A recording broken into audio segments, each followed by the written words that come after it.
hands up.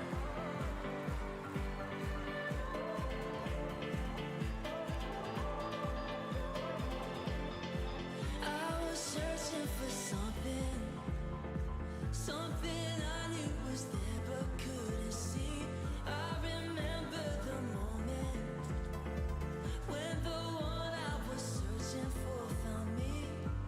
I can't make sense of it, no getting over it. How much your love changed everything. Oh, 'cause I know you now. How could I go without Jesus? You're more than enough for me. I don't need anything else. I need your love. I need your love. I don't want anything else. I need your love. I need your love.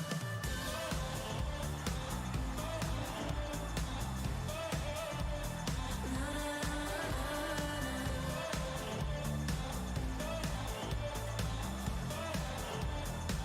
God, I need you like water.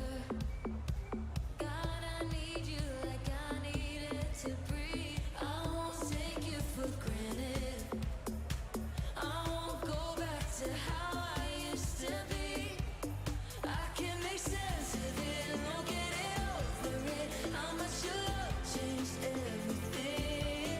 Oh, 'cause I know you now. How could I go without Jesus? You're more than enough for me. Let's go. I don't need anything else. I need your love. I need your love. I don't want anything else. I need your love. I need your love.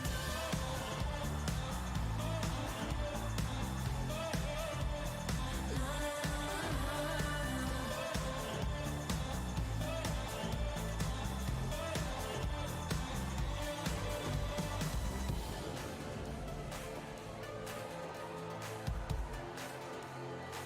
All right, I need every voice.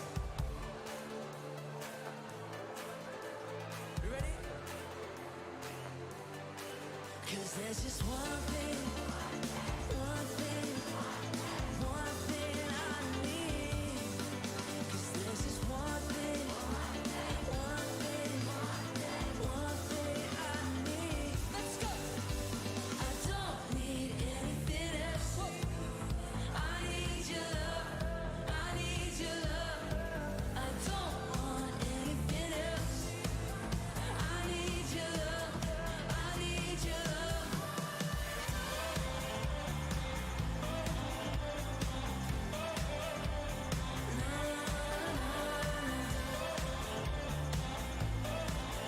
I need your love. I need your love.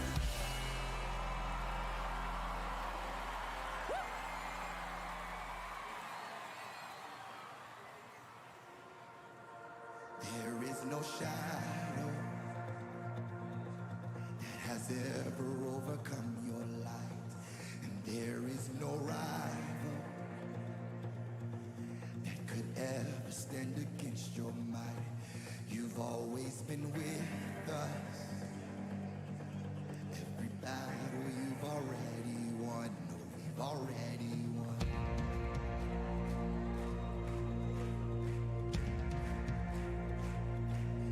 There is no weapon that has ever left a mark on you, and there is no army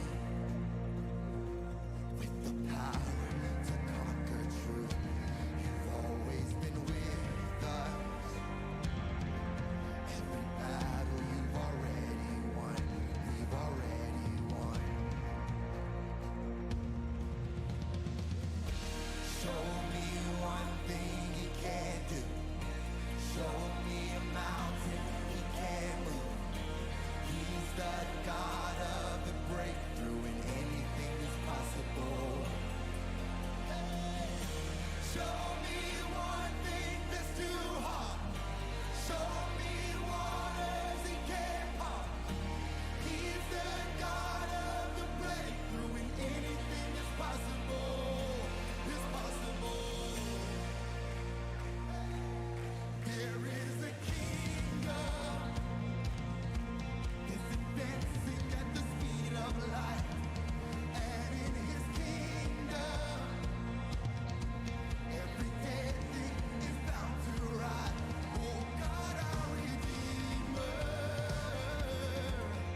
Welcome to Neighborhood Church. Whether this is your first time here or you've been with us for years, we're so glad that you decided to hang out with us today. The service is about to start, but before we jump in, we want to give you a few helpful reminders. First off, to stay in the loop with everything happening here at Neighborhood, you can download the NC app to your phone or device. With the app, you can stay connected with upcoming events, download teaching notes, and see many other resources there. Next, if you haven't already, you can check your kids into NC Kids. We've created an awesome space for your little ones to have fun, make friends, and learn about Jesus in a safe, secure environment. For more info on what to expect or how to check in, flag down one of our guest services team. Speaking of, our guest services team is here for you. So if you're looking for a restroom, kids check-in, or anything else, hit them up and they'd be happy to help you. And that's it for now. The service is just about to get started. Thanks again for hanging out with us here at Neighborhood Church.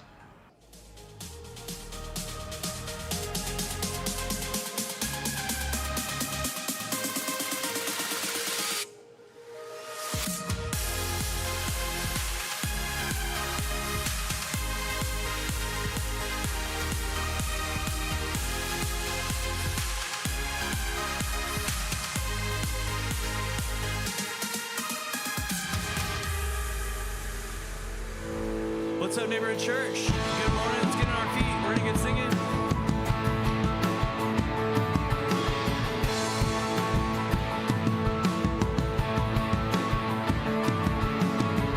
When all I see is the battle, you see my victory.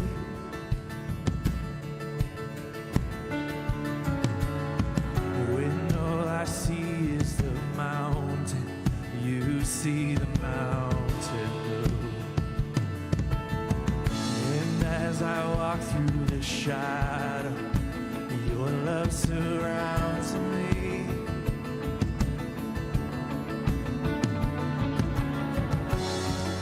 There's nothing to fear, for I am safe with you. So when I fight, I'll fight on my knees with my heads lifted high. Oh God, the battle belongs to you, and every fear I lay at your feet. I seek through the night. Oh God, the battle belongs to you.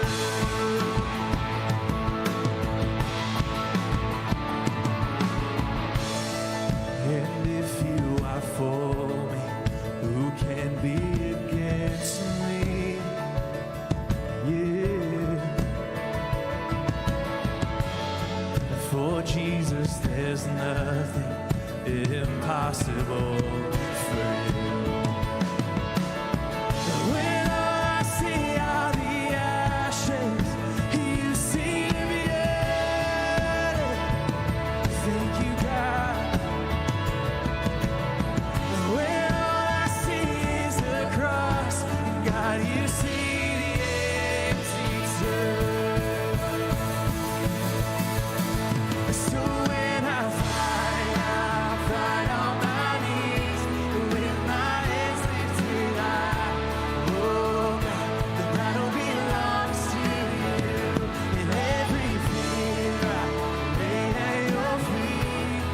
I'll sing through the night. Oh God, the battle belongs to you. An almighty fortress, you go before us. Nothing can stand against the power of our God. You shine in the shadow, you in every battle.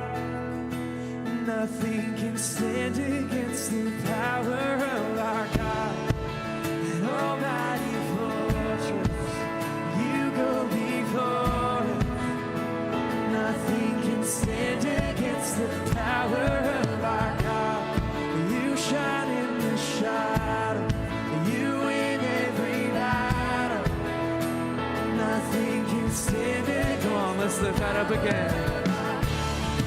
An almighty fortress, you go before.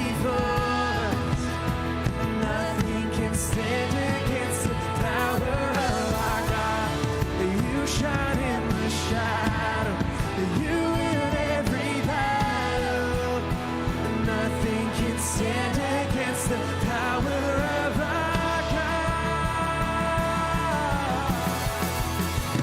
So when I fight on my knees, with my hands lifted high. Oh God, the battle belongs to you. In every fear I lay at your feet. I'll sing through the night. Oh God, the battle belongs to you. And oh God, the battle belongs to you.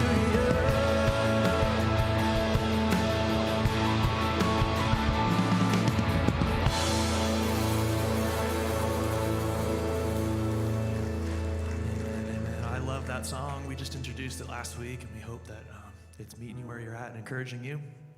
And we're so glad you're here this morning. For those of you that don't know me, my name's Nate. I get the absolute privilege of being a part of the neighborhood church team here. And as you can see this morning, we've got baptisms going on. And I know as a part of the team, I think some of our favorite Sundays are baptism Sundays. Because it's this physical proof that God is working and moving and he's changing lives. And one of the songs we're going to sing talks about how God's turning lives around, that he's here in this place. And I truly believe that this morning. So we're going to sing a couple more songs today. We hope these songs just encourage you. We encourage you to sing these out with us. Let's just declare who God is this morning. Let's worship together.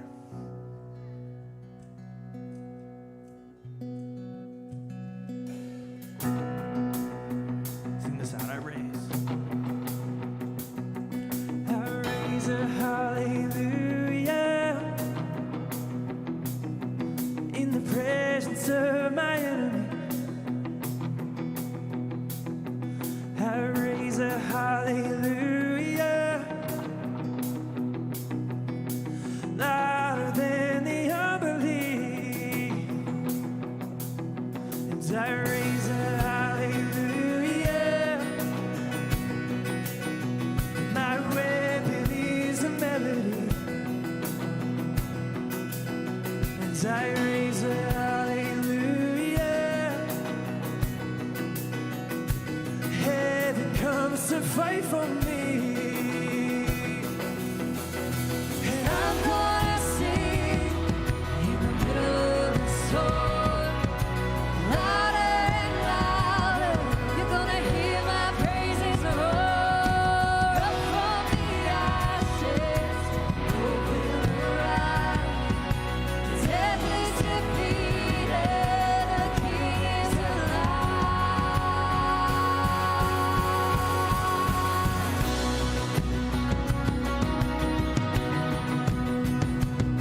And I raise a hallelujah with everything inside of me. And I raise a hallelujah. I will watch the darkness flee. And I raise a hallelujah in the middle of the mystery.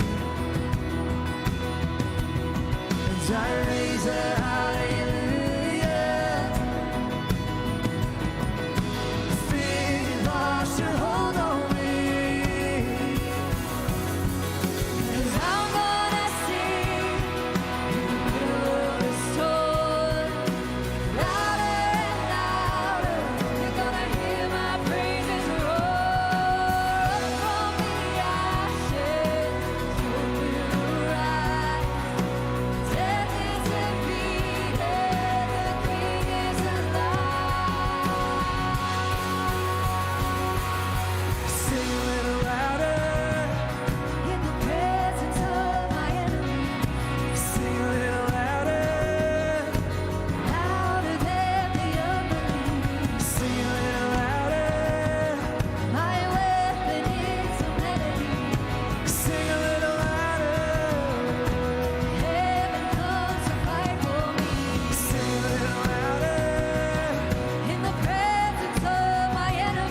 Yes, God, we know that you're alive.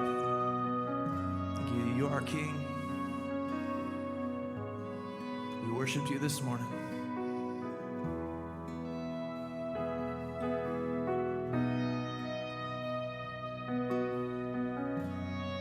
Come on, let's lift this up. Sing, you are here. You are here. You're moving in our midst. And I worship you.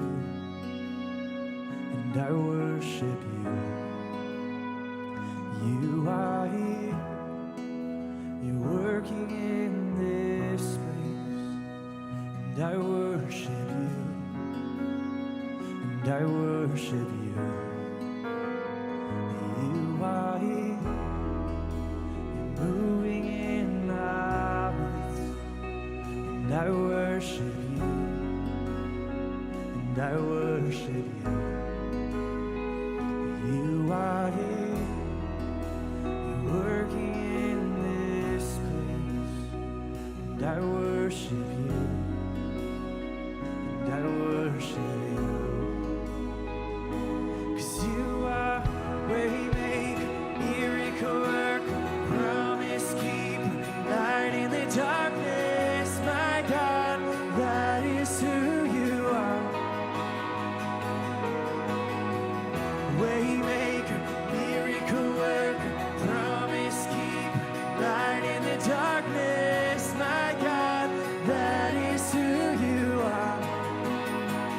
You are here, you're touching every heart, and I worship you, and I worship you. You are here, you're healing every heart, and I worship you, and I worship you. You are here, you're turning lives around, and I worship you, and I worship you. You are here, you're mending every heart, and I worship you, and I worship you. 'Cause you are waymaker, miracle worker, promise keeper, light in the darkness, my God, that is who you are. Waymaker, miracle worker, promise keeper, light in the darkness, my God, that is who you are. That is who you are. That is who you are. That is who you are. That is who you are. That is who you are. That is who you are. That is who you are. That is who you are.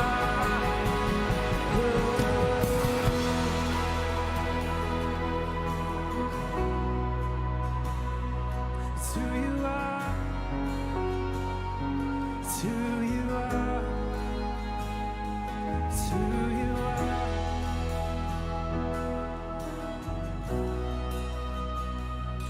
Can we sing this bridge out together? Lift our voices. Believe this in faith this morning. Let's sing it.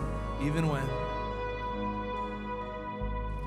Even when I don't see it, you're working. Even when I don't feel it, you're working. You never stop working. You never stop working. Even when I don't see it, you're working. Even when I don't feel it, you're working. You never stop working. You never stop working. Even when I don't see it, you're working. Even when I don't feel it, you're working. You never stop working. You never stop working. Even when I don't see it, you're working. Even when I don't feel it, you're working. You never stop working. You never stop.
Amen, amen. Hey, guys, go ahead and grab a seat. Hey, good morning, second service. How we doing? Awesome. Way better. First service was a little bit sleepy today. But don't worry, I told them they weren't going to heaven. So it's, hey, if we've not met, my name is Forrest. I'm on the team here, and my job this morning is just to say good morning and welcome you, especially if you're just here checking us out. In fact, we're so excited you're here just checking us out that right after the service, if you go outside onto our patio and to the left, you'll see a big sign that says next. We have a free gift for you. We'd love just to say hi. There's no commitment, no strings attached. Again, it's just us saying hi and saying thanks for hanging out. A couple things I want to let you know about this morning. The first is, don't forget, every month we do what we call a monthly For project, and we try to just connect this crowd with awesome nonprofit partners in the community. And this month we're partnering with Child Welfare Services of Tulare County, and we're helping foster kids. And all you got to do is just sign up online. And then you'll start getting emails of needs, and then you can choose to meet the need or choose not to meet the need, whatever it is. And, you know, I get the emails, and so it's just depending on how guilty I'm feeling that day with the email. But that's it. All you do is sign up, and the more people we sign up, right, the more needs that get met. And so it's very simple. Excuse me. And so want to encourage you to do that. And the second thing I want to mention is that this Saturday, amazing event happening right here on our campus. We're calling it the Parent Summit. It's the first time we've ever done this, so I understand maybe some skepticism, but I will tell you, the guy we're bringing in to speak, Tim Elmore, guy of faith, Christian dude, but also an expert in all things millennial and Gen Z. For you conservatives, Fox News has had him on. For you liberals, CNN has had him on, right? He's for everybody. He's been a TED speaker. I mean, he really is a very, very big deal, and we're very, very fortunate to have him here. And if you've got from 9 to noon on Saturday, even if you don't, I think you should make room. I've heard him speak several times. He's brilliant. And if you're a parent, a grandparent, an educator, a therapist, I mean, anybody that comes in contact with college age on down, you really need to carve out 3 hours of your life, because you will not be disappointed. And so if you haven't registered, here's what you do. Right after the service, you can go, we have a table, and you can register right there. And don't give me the I don't have $40 thing. If you take your family through the Starbucks drive-thru, you spent $40. So that is a lame excuse. But if you have a legitimate financial excuse, just come talk to me. Just come talk to me, and we'll take care of it, okay? Because we want as many people as we can to come to this thing. So I think, there's a jacuzzi in front of me for a reason. Today we are doing a really cool thing. In fact, in just a couple of seconds, we're doing a really cool thing. We are going to baptize somebody. And baptism is, yes, I know. We baptized a couple people, a married couple in the first service. We're baptizing another individual this service, and then another in the third service. So love baptism. And if you're like, what is baptism? Why do people stand in a jacuzzi and get, held underwater? That seems creepy. Here's why we do it. First of all, you know that we're a Jesus church, and Jesus got baptized. And here's what baptism is. It's just simply saying it's going public with your faith. That's all it is.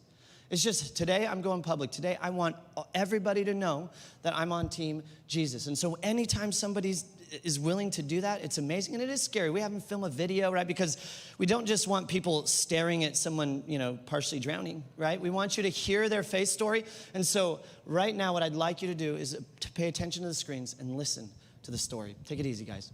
Hey neighborhood, my name is Vanya Ledesma, and I'm so excited to be here today because growing up I knew that there was a God and that God created us and everything out there.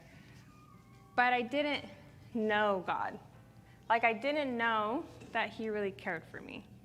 And I didn't know that I mattered and that he created me on purpose, because if I had, I wouldn't have spent so much of my life feeling lost and restless and just thirsty for something more. I didn't know that he just really wanted to have a relationship with me, and that he was always there ready to help. Didn't matter how bad I messed up, he was always there to be a shoulder to lean on the darkest days and a friend to celebrate with on the brightest of days.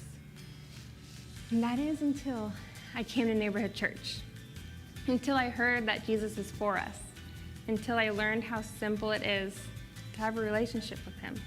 Unlike my past understanding, I learned that there are no rules, there are no hoops to jump through.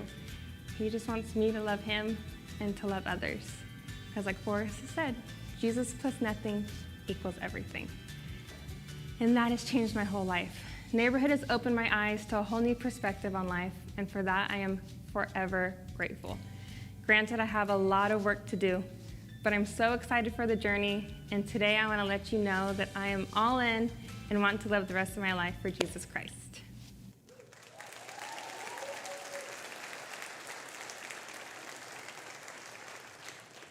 So, Vanya, have you received Jesus as your Lord and Savior? Yes. Is it your intent to live for him the rest of your life, the best way you know how? Yes. I love it. Well, upon your profession of faith, it is my joy to baptize you in the name of the Father, the Son, and the Holy Spirit.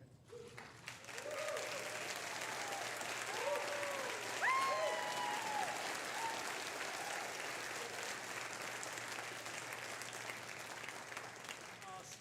Good stuff. Thank you for being a part of it this morning. Let's jump into the message. Let's watch the screens.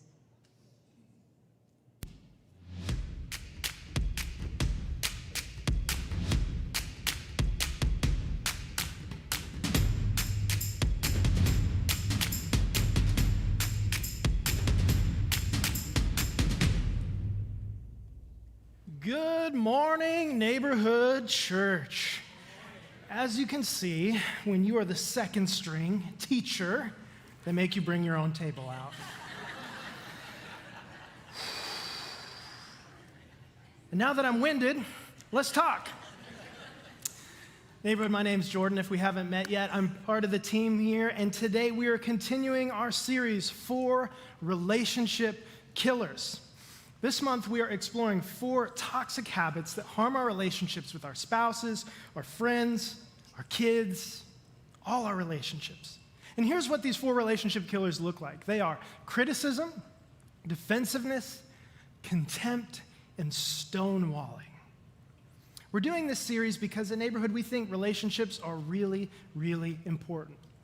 Social science has shown us time and time again that healthy relationships and community are absolutely necessary to living a fulfilling life. Not only that, but relationships are the foundation of God's kingdom. The author Pete Scazzero once claimed that loving well is the goal of the Christian life. When we decide to follow Jesus, he transforms us through relationships. Vertically, in our relationship with God, horizontally in our relationships with each other and community, and even inwardly in our relationship with ourselves. Jesus didn't come to build temples, cathedrals, or multi-million-dollar church campuses. He came to kickstart a radical community of transcendent relationships defined by love. But the thing is, our world is filled with broken relationships, isn't it? In fact, so much of the pain and suffering in this world is a direct result of relational breakdown. People like to blame the media, the internet, Facebook, Instagram, pop culture, maybe violent video games, all these different things people blame as the root of society's issues. But I think that broken relationships are the bedrock of suffering. Take homelessness, for example. Did you know that in California, there are over 151,000 people currently living on the streets? 151,000 people experiencing homelessness. That's almost as much as the entire population of Visalia. And I found that so many times people are quick to diagnose the issue. Oh, it's drugs. Oh, it's mental illness. Oh, it's, society's going down the tubes. Oh, society's pulling away from God, and so things are going haywire. We're so quick to diagnose the issue. I used to work at a large homeless shelter in Seattle, Washington. And yes, we saw all those issues in the homeless population. But we also saw that those issues were just the symptoms of a greater disease. We saw that those issues were the fruit of the matter, not the root.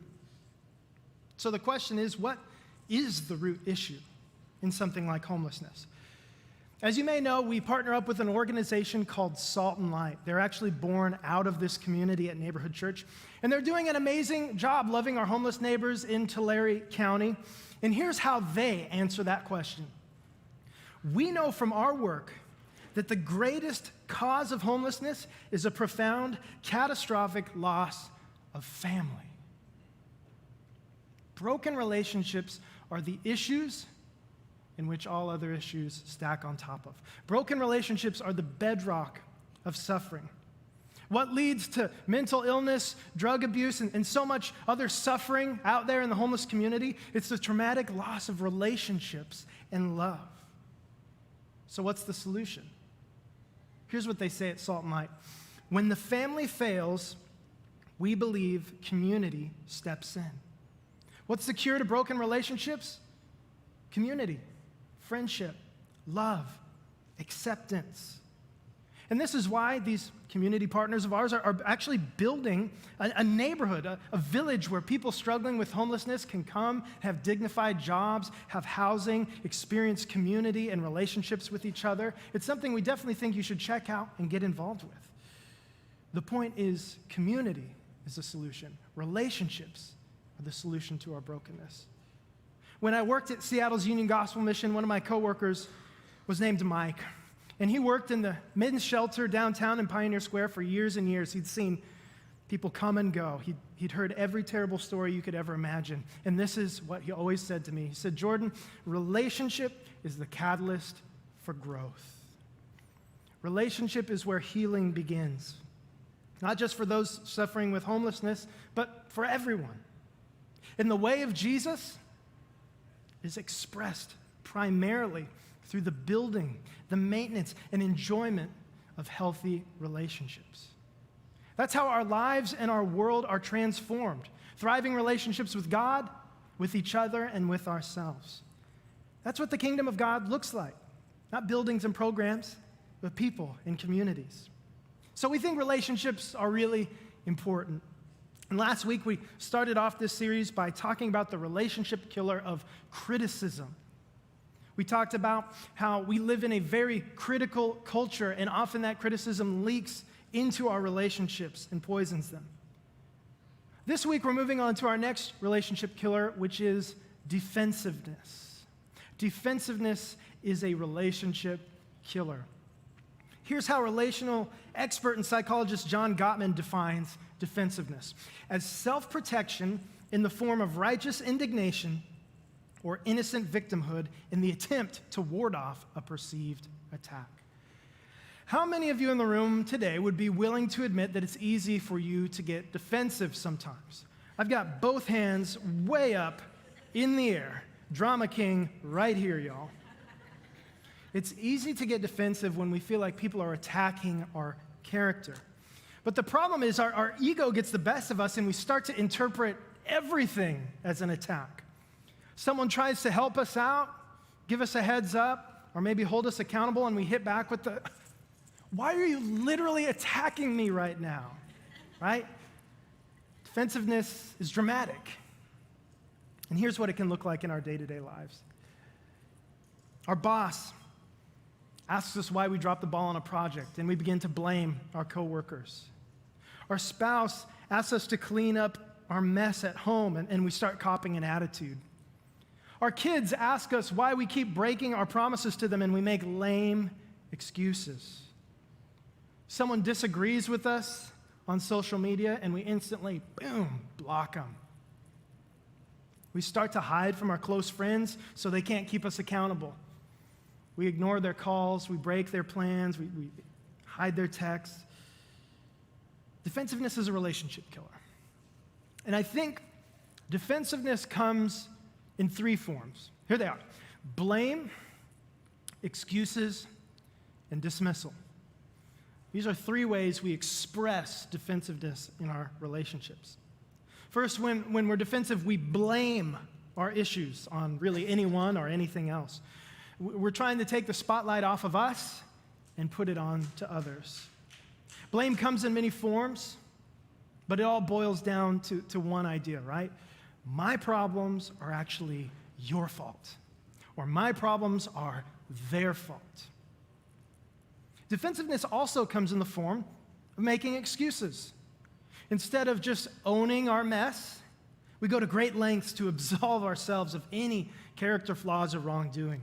We play the victim card and hope that people will buy our story. Lastly, we can be dismissive. When people bring a concern to us, it's easy to just blow them off, right? Say things like, that's not a big deal, or come on, you're just being dramatic, you're overreacting. It's dismissal. These are 3 ways in which we express defensive behaviors in our relationships: blame, excuses, and dismissal. These are really the hallmarks of defensive behavior.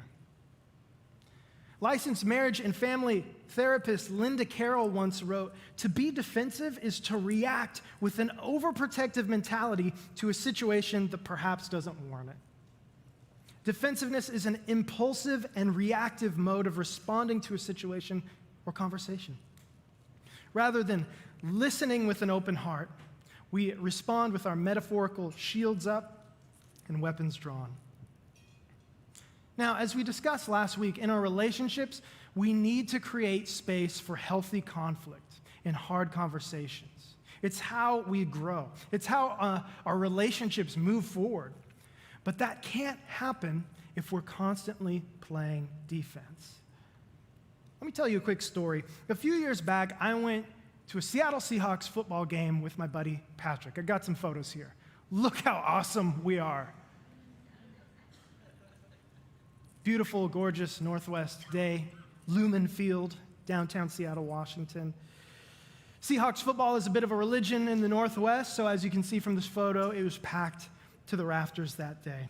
The whole experience was a ton of fun. I admittedly am not the biggest sports fan, but how could you not love an experience like this? Weather was beautiful, the crowd was going wild, but what I quickly learned, as is often the case with Seattle sports, Seahawks played like utter garbage that day. They had this amazing defense out there on the field. We were getting so hyped up as we saw the linebackers sacking the quarterback, making the tackles, stopping the plays. The crowd was going absolutely wild, that whole 12th man vibe. I mean, my ears were bleeding, and I almost spilled my $20 beer on myself. But when it came to offense, these guys could not move the ball down the field. We're talking fumbles. We're talking sacks, misread plays, interceptions. It was killing my buzz out there in the stands.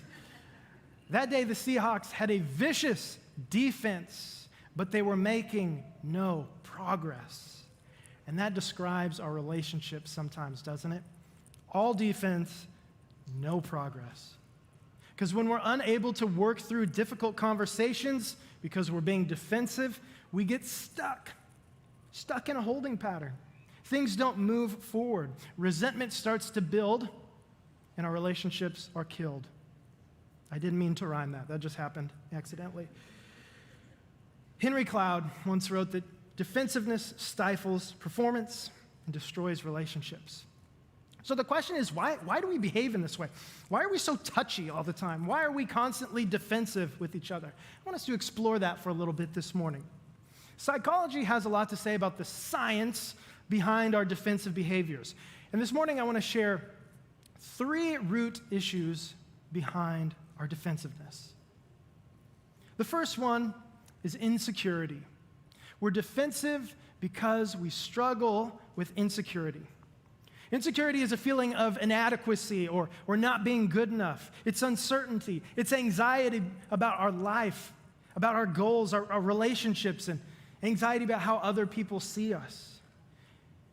And insecurity all boils down to fear, right? Fear of rejection, fear of failure, fear of others. And that fear causes us to do crazy things. So much of our blaming, excusing, making excuses, and dismissing other people, it comes from our deepest, darkest fears. It's an expression of insecurity. So ask yourself this question this week. What am I most insecure about? Chances are, whatever the answer is, that's what you're going to be the most defensive about. So we're defensive because of our insecurity. We're also defensive because we have blind spots. Much like your windows, your car, when you're changing lanes, we have blind spots in our lives. There are areas of our personalities and behaviors that we are completely oblivious about. When people point out those blind spots, it's actually jarring. It's a bit of a shock. Listen to what Douglas Stone, a professor at Harvard Law School, once said about blind spots. These are things that we can't see about ourselves, but which others do see. When someone tries to give us feedback in a blind spot, we usually reject it as simply wrong. Not because we're being irrationally defensive, but because to us, it actually seems wrong. It leaves us feeling confused because we wonder, what would cause others to give us feedback that is so off target? Are they jealous, petty, naive, or political? As we sort through what would motivate the other person to give us such feedback, we move further and further from considering how the feedback might be useful to us. Our blind spots cause us to be defensive. Let me tell you a story. I remember one night, maybe a few weeks ago, I was relaxing, minding my own business, and eating a delicious bowl of Golden Grahams cereal. That's right, I'm a 33-year-old man who enjoys a nice bowl of cereal for dessert every night. And we're talking top shelf stuff, not that like non-name brand, off-brand stuff. We're talking Golden Grahams, Apple Jacks, Cinnamon Toast Crunch, high-class stuff.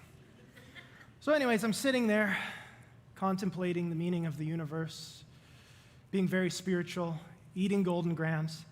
My wife Kara's in the same room watching The Office for the 500th time. When all of a sudden I'm startled when she loudly exclaims, "Oh my gosh, would you please stop doing that?" I was shocked, and I asked, "Well, doing what?"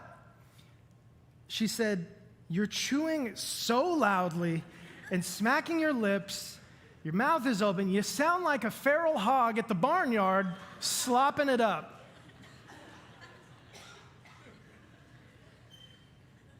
I felt personally attacked in that moment, but apparently, unbeknownst to me, I was enjoying my Golden Grahams too much and too loudly for my wife. But I wasn't aware of this, right? So her comment caught me off guard, and I immediately became defensive. I started to play the victim card. I used the classic, like, why are you just so mean to me all the time? Which, by the way, it's what our daughter does to us. My wife tries to discipline our 6-year-old daughter, and she says, "Mama, you're being mean to me." She might have got that from watching Dad. This is what blind spots look like in our relationships, right? Somebody points out something that we weren't aware of, and we're shocked, and we're offended, and we react emotionally. We're defensive because of our blind spots. Lastly, I think we're defensive because of past traumas in our lives.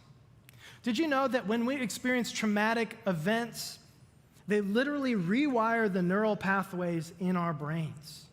Neuroscience shows us that trauma actually changes the physiology of your brain.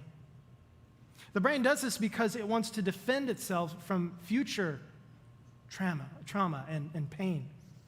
The only problem is that your brain doesn't always do the best job of determining real threats from perceived threats. So if you've had a traumatic experience in the past, somebody says something or does something that reminds you of that or triggers you in some way, your brain goes into fight or flight mode. This is what Linda Carroll, the family therapist, wrote. We all carry baggage with us from childhood. Defensiveness is no different. If your parents shamed you often and punished you harshly, it's likely that as an adult, you quickly feel self-protective whenever you see someone upset and angry about something. The reasons for defensiveness are myriad and important to understand, but they don't take away the need to learn how to rewire ourselves away from the impulse to immediately self-protect. So, why are we so defensive? Insecurity, blind spots, and past traumas. And here's the scary thing.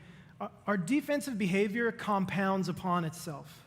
If we're chronically defensive, eventually we'll stop reacting defensively and we'll start being preemptively defensive. We'll start living our lives with a chip on our shoulder, always looking for the next offense, always looking for the next thing to be upset about. And when this happens, we start creating false narratives in our heads that everyone is out to get us. We start reading between the lines of everything everyone says, looking for persecution. It becomes a grand conspiracy that everyone is against us. And that just makes us more defensive. It builds on itself and builds on itself. We build up our walls. We shut off ourselves from relationships and community. And we end up in a very, very dangerous place. Because walls can protect us, yes, but they're also disastrous for our relationships. I've shared this analogy before, but I want to do it again. Do you know that in ancient warfare, a common battle tactic was to surround a city that had protective walls? The invading force would just surround the city, sit outside, and let the people inside starve to death. It was called siege warfare. No invasion was necessary, no attack, nothing. The enemy force would just camp out outside of the walls until the city starved to death on the inside. Maybe it took weeks, maybe it took months, but the walls these people built to protect themselves ironically became their own prison. And I think it's the same with our own defensiveness. So this morning we've looked at some of the psychological reasoning behind defensiveness, but now I want to share a story from the life of Jesus. When we read the 4 biographies of Jesus in the New Testament, we're introduced to a ragtag group of young men known as the disciples. The disciples were 12 young, blue-collar men who apprenticed under Jesus as he traveled, taught, and performed miracles. And I love reading about these disciples because I can personally relate to them. They're a hot mess. They're always getting it wrong. They're always misunderstanding Jesus. They're always putting their foot in their mouth. And one thing I've noticed about these disciples is how defensive they would get with Jesus. At one point, we read that Jesus is traveling. He's passing by a Samaritan village. He sends his disciples, James and John, to go greet the people at the village and introduce themselves, but they're immediately rejected. And this shouldn't be a surprise because in that day, Samaritans and Jews hated each other. They were enemies. But this comes as a shock to James and John. And here's what we read.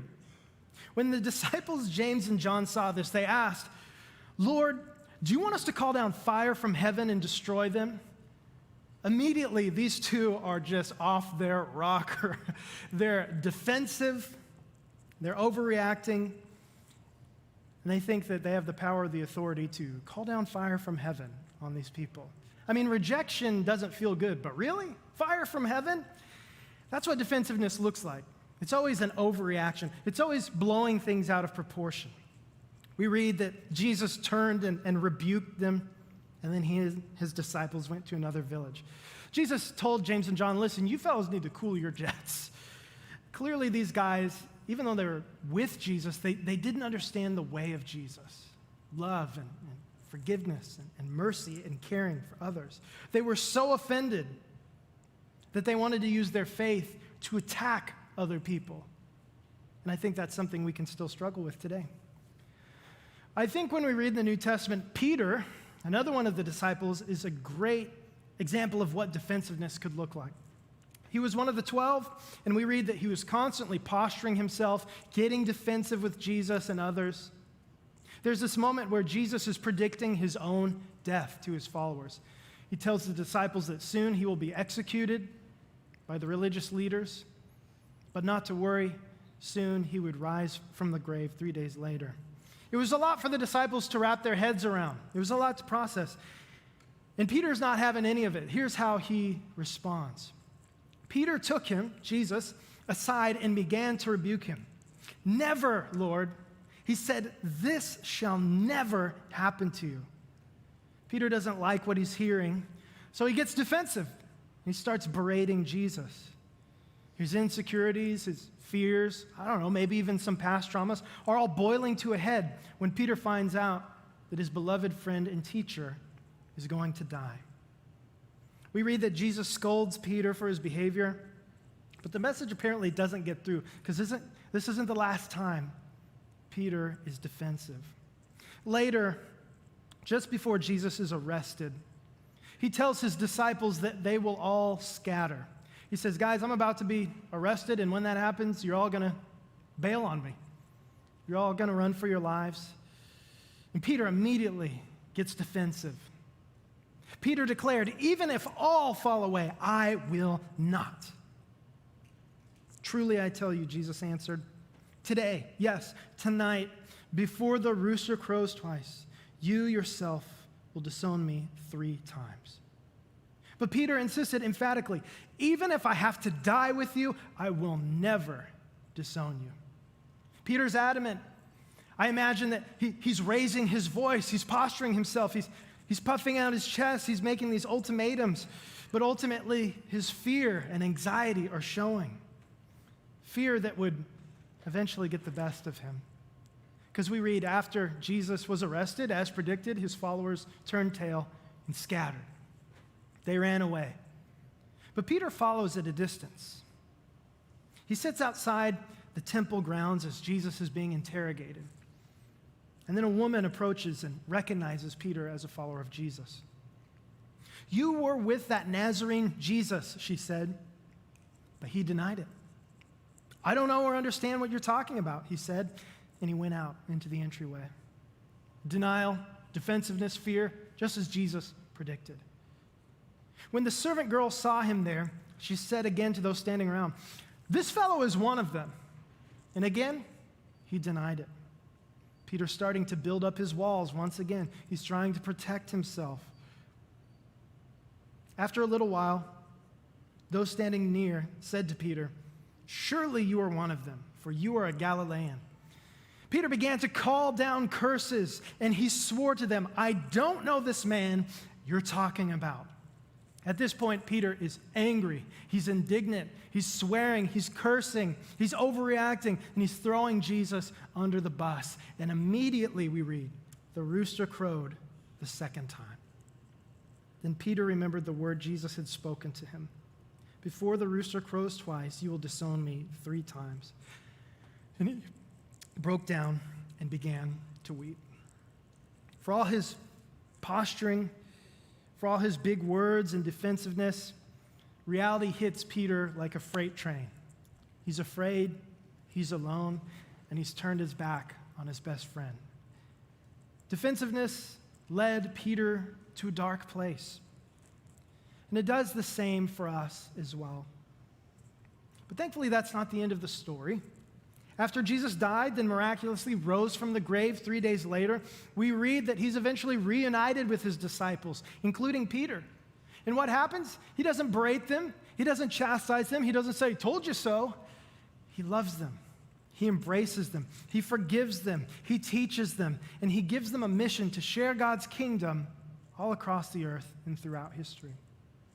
Peter would go on to be one of the most influential men in all of human history, as he partnered with the disciples in the early church to start a Jesus movement that would change the world forever. Here's the point of this story. Jesus saw Peter at his absolute worst, and yet he still loved him. He still used him to make a massive difference in the world.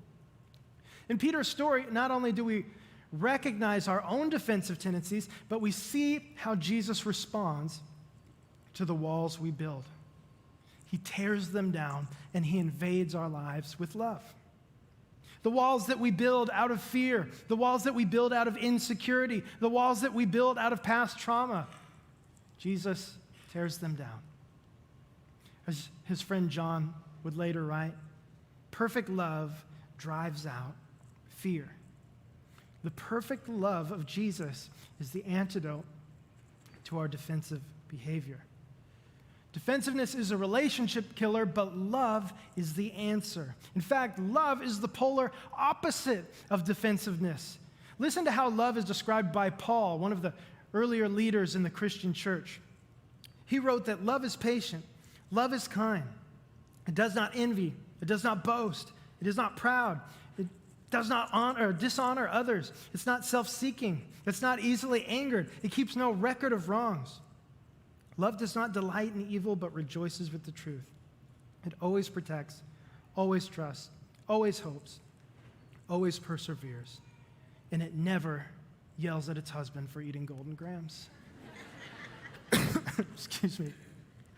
This is the kind of love that Jesus showed to his disciples. It's the type of love that he extends towards us and invites us to express in our own relationships. It's the type of love that tears down walls, builds each other up, builds bridges, and creates healthy relationships. This morning, we've examined the psychology behind our defensive behavior. We've looked at the life of Peter to see how Jesus responds to our defensiveness with love. And now I want to wrap up our last few minutes by just giving you 3 quick tips on how to be less defensive in your relationships. I think if we want to eliminate defensiveness in our relationships, we need to express love in 3 different ways. That is self-awareness, authenticity, and trust. Remember earlier when we discussed the different forms of defensiveness? These tactics help us counter them in a loving way. Instead of blame, it's self-awareness. We're aware of our emotions. We're aware of our brokenness and hang-ups. We're aware of our past traumas, right? Then instead of excuses, it's authenticity. We bring our whole self to our relationships. We don't have to pretend that we're perfect. We acknowledge our humanity with each other. No pretending. And lastly, instead of dismissal, it's trust. And I think trust really is the key. Think back to Peter earlier. Why was he so defensive with Jesus all the time?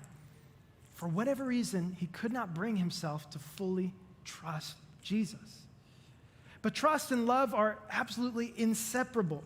There are no relationships without love, and there's no love without trust. In fact, that's what this faith thing is all about. It's trust. It's trust that Jesus is who he says he is. It's trust that Jesus' ways are the ways. It's trust that Jesus genuinely wants the best for us.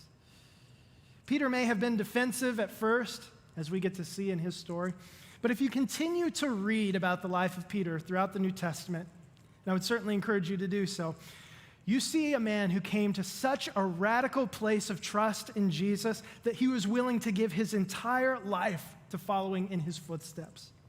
Peter loved Jesus, and he expressed that love through radical trust. I wonder what would happen if we brought that same level of trust to our own relationships. What if we assumed our loved ones want the best for us? What if we moved from a posture of suspicious defensiveness to a posture of openness, of love and trust? It's hard, yeah. It's scary, yeah. You're probably going to have your trust broken a few times, yeah. But trust is necessary for us to have healthy relationships. As the American author Edith Hamilton once said, love cannot live where there is no trust. Neighborhood relationships are so important. Too important, in fact, to kill with our defensive attitudes. Now remember, in this series, we want to remind you of something. You're responsible for changing yourself, not for changing others.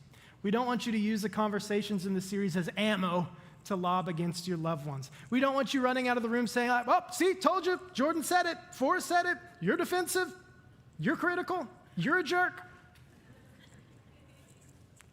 Please don't do that. Instead, let's work on being better so our relationships can get better and then our community and world can be transformed. Let's follow Jesus in everything and let love be the guiding principle in our relationships. Let me pray for us today.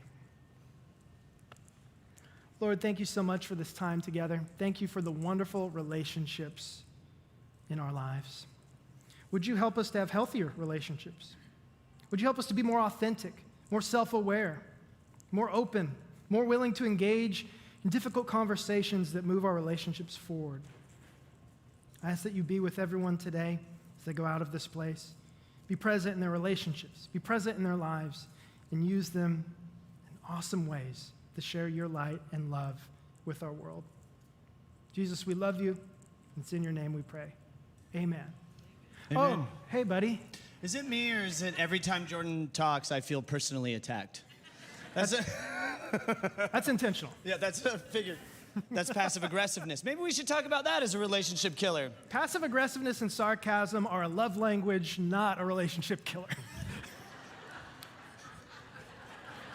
Fair enough.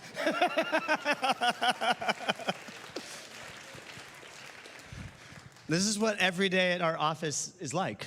So, hey, a couple of quick things before you get out of here. Don't forget, if you're here checking us out, go to the Next Lounge, grab a free gift. Love to say hi to you. Sign up for that Care Portal thing. Sign up for the Parent Summit in Tim Elmore. It is a great investment of your dollars and your time.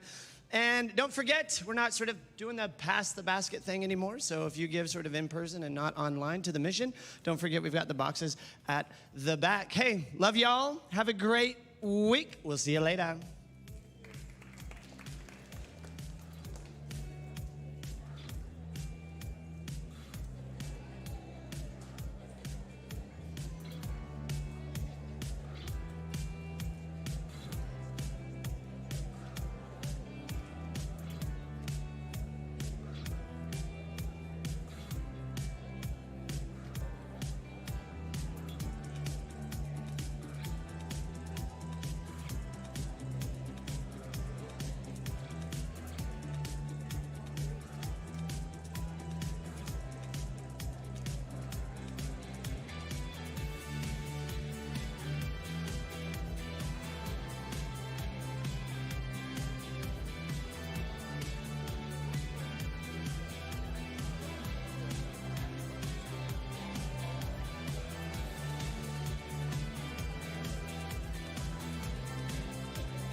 promised land waiting for me. Sometimes there's an ocean that lies in between. I'll keep on traveling the pathway you've been till I'm right where you want me. That's where I will be. Freedom is coming, and it has a name. Oh no, for my chains, oh, you take them away. Freedom is coming, and it has a name, and it is Jesus. How sweet is the name. You said it's for freedom that I was set free. Now I walk in the victory that you want from me. And if on the journey there are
troubles to come.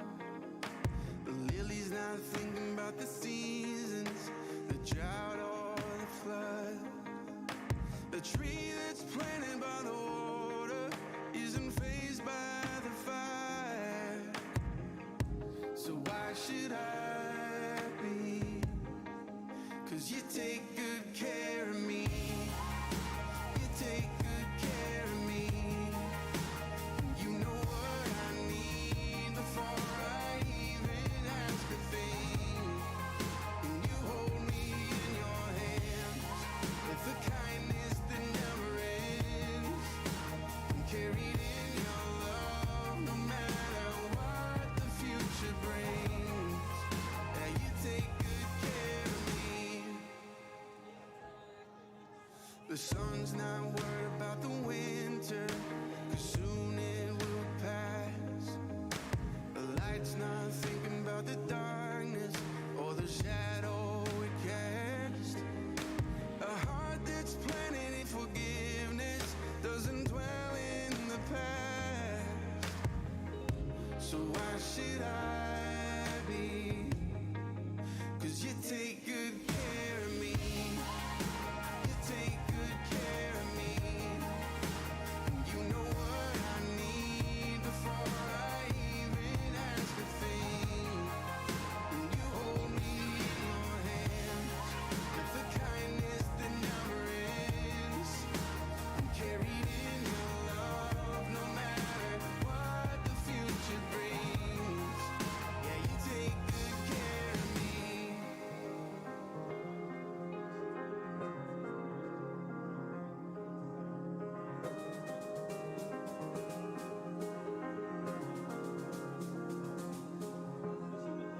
I know there must be more, but I can't get past your kindness. I know there's got to be more, but I can't get past your goodness. I know there must be more, but I can't get past your kindness. I know there's got to be more, but I can't get past your goodness. You take good care of me. You take good care of me. You know what I need before I even ask a thing. You hold me in your hands with the kindness that never ends. I'm carried in your love no matter what the future brings. Oh, you take good care of me.